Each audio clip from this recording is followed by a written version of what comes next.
Hello everyone. It's James again. And today, I want to talk about something very important. And that is, can a narcissist sense when they've got you? And what that really means. First, let's talk about what that really means.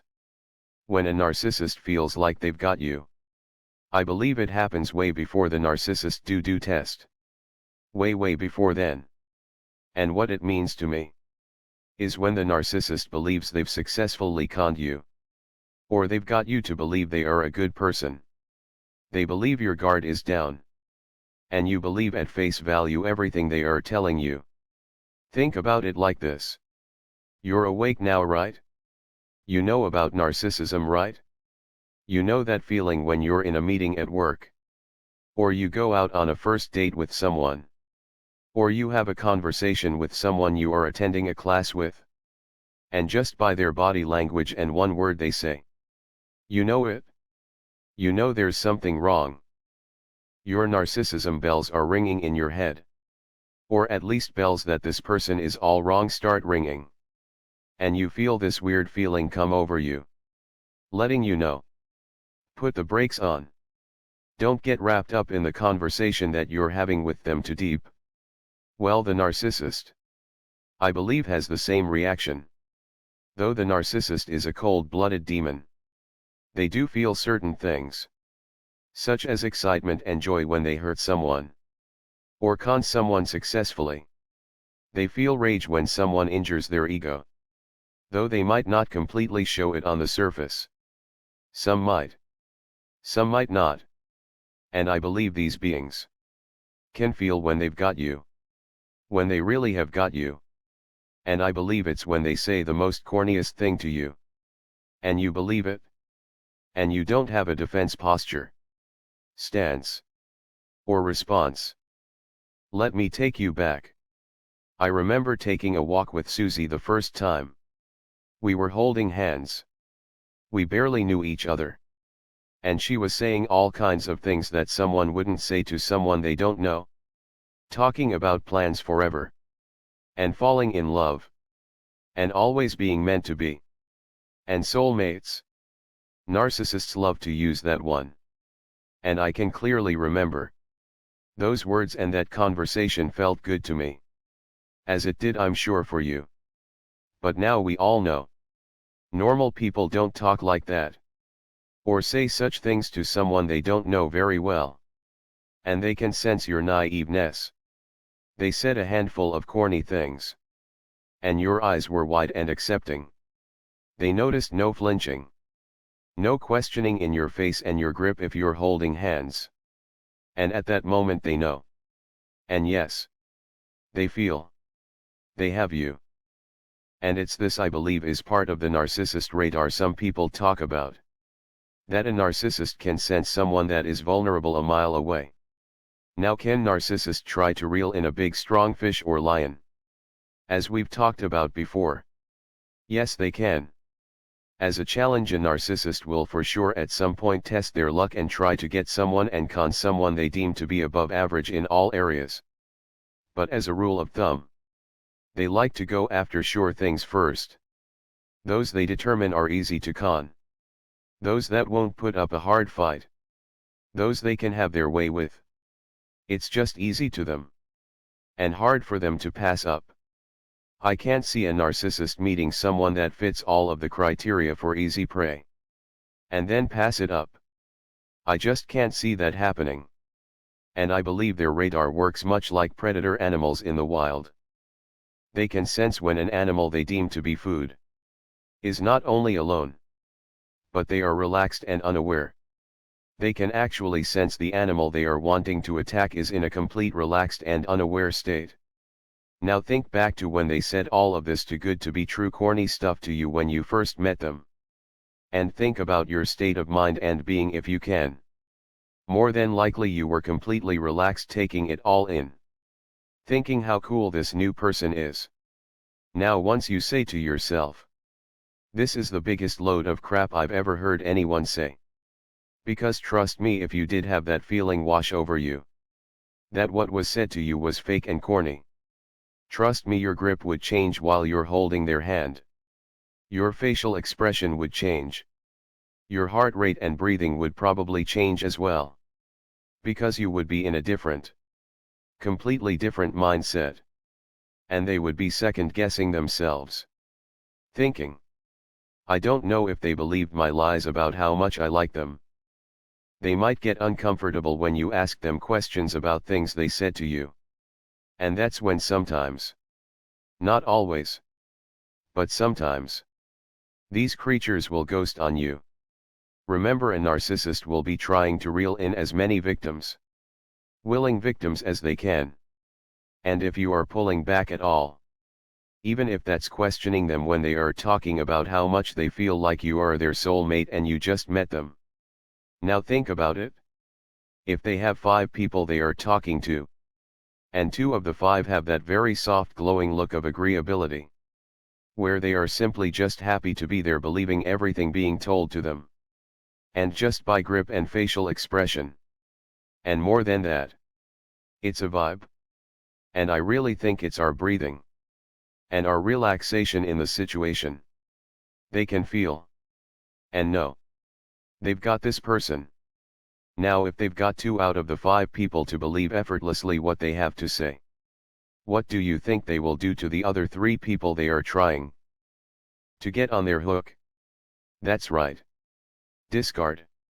They will cut the line. The fish is too much work. And it's too much trouble. However, they might keep one on the line for a bit longer if they determine this person has something they truly need, such as money, power and status. And they will then attempt to switch up their approach. They know this person has been around the block a few times, and knows a thing or two about life. So they might go to plan B or C if they are seasoned enough. And this usually is developed through previously failed relationships. Because in each relationship and interaction, they learn something. Remember, they are like learning computers. Just like Terminator robots. But even then, when they let a little bit of time elapse, and they try again with this one target, and they've switched up their approach to something more sophisticated, they are waiting for that feeling they get that you're relaxed and they have you. Their radar picks up on it. And they know the con is on. And by them picking up on it through sense of feel, they can now tailor their next move just like a chess player. Though the narcissist is cold and dead inside, they can feel. And that's the unawareness in others. And once they get that sensation of you are on board, they will start to kick things into gear and take you on a ride where you are the happiest. And then drop you down to where you are the most depressed. Now that being said, that's why it's good to question things. Listen to what people tell you. And then observe their actions. And if you get a feeling of something is wrong, you don't have to wait for them to discard you. Just become all of a sudden too busy to spend time with them. Make an excuse that work or school is making you too busy to hang out. And before you know it, they will move on.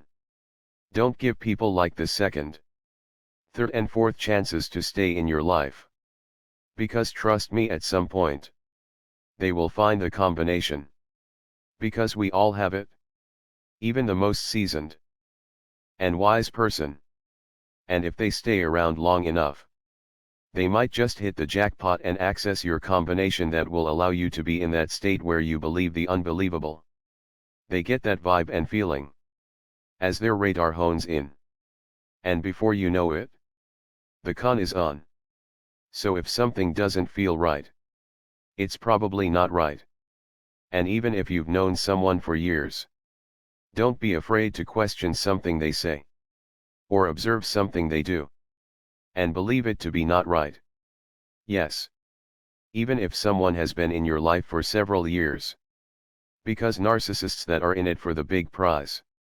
If you are very well aware of things, but you have tangibles, such as money, property, and or power, they might slow their roll when it comes to saying corny things they know you won't believe, and keep things more real and basic.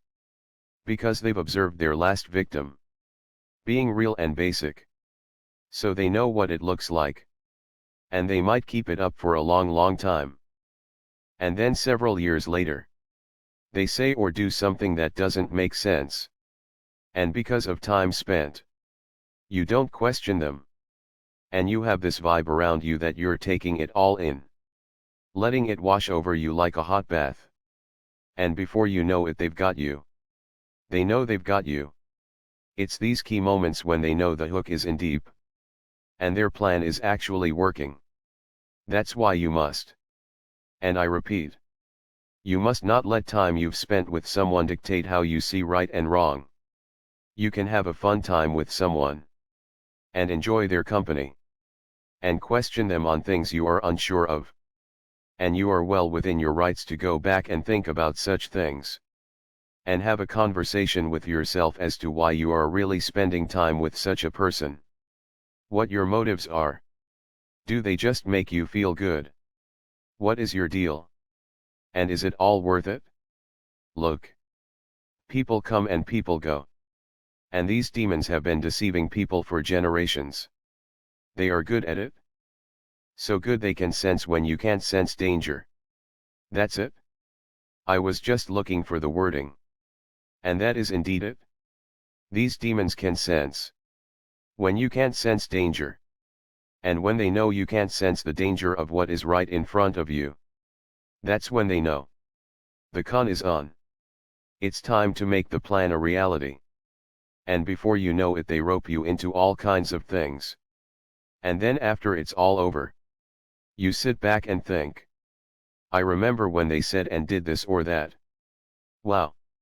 How did I fall for that? Now first off, don't beat yourself up. You didn't know. And secondly, even the most smartest people at times fall for their lies and phony act of who they really are. That being said, that same thing you can recall that happened where they conned you. Like a blind snake or reptile. They felt you being deceived when they were deceiving you. With the very words and actions that you look back on now. As the words and actions that hooked you. And they can do it with a blindfold on, they are so good. Just like the blind snake or reptile. This is why the Bible talks about guarding your heart. Because the Most High knows the cunningness and slickness of these demons. And how they will sneak their way into your life with lies and fake deeds of kindness. And the Most High knows. Because you have a kind soul. You will want to reciprocate.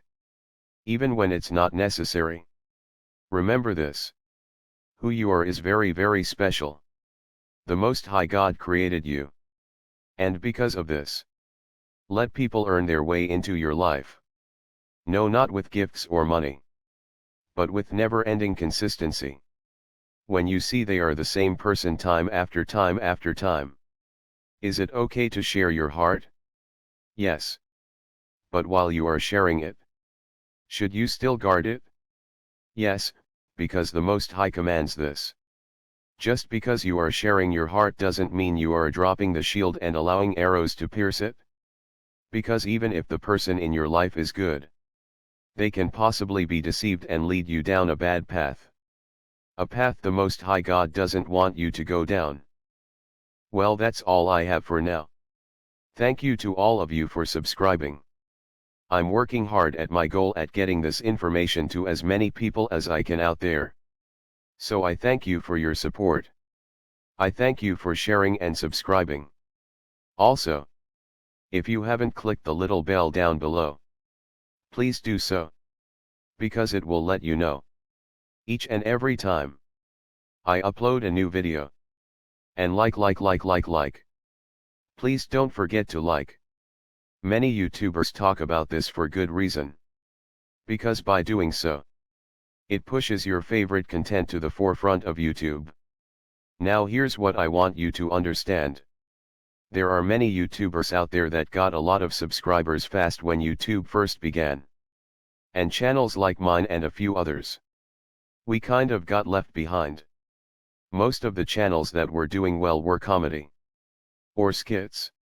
And now some of these channels now use their subscriber base to talk about what's important to them.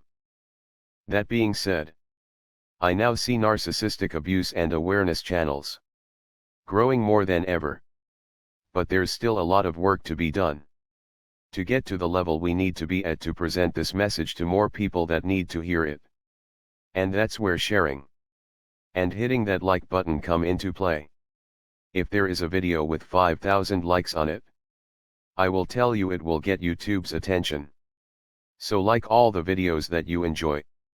No matter it be from me or someone else. Break YouTube. I would love to see at least one narcissistic abuse video break YouTube. And really do well. Because it's just like anything. Once the truth is out, and it's heard, it can't be unheard. And there will be several people, no doubt about it, that will willfully fall asleep.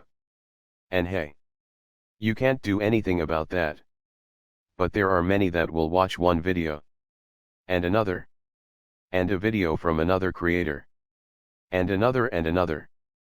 And before you know it, they will travel so far down the rabbit hole they will finally see the truth about many of the relationships they've had with others, including their own families.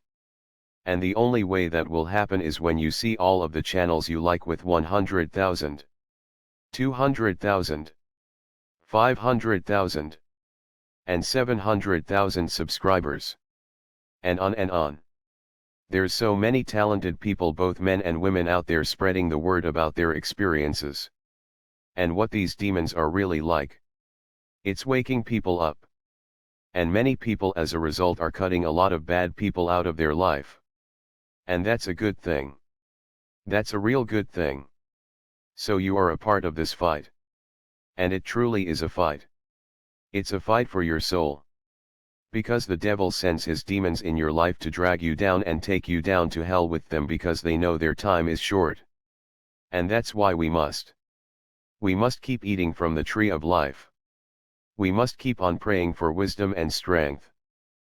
With that being said, until next time, bye for now. And be good to yourself.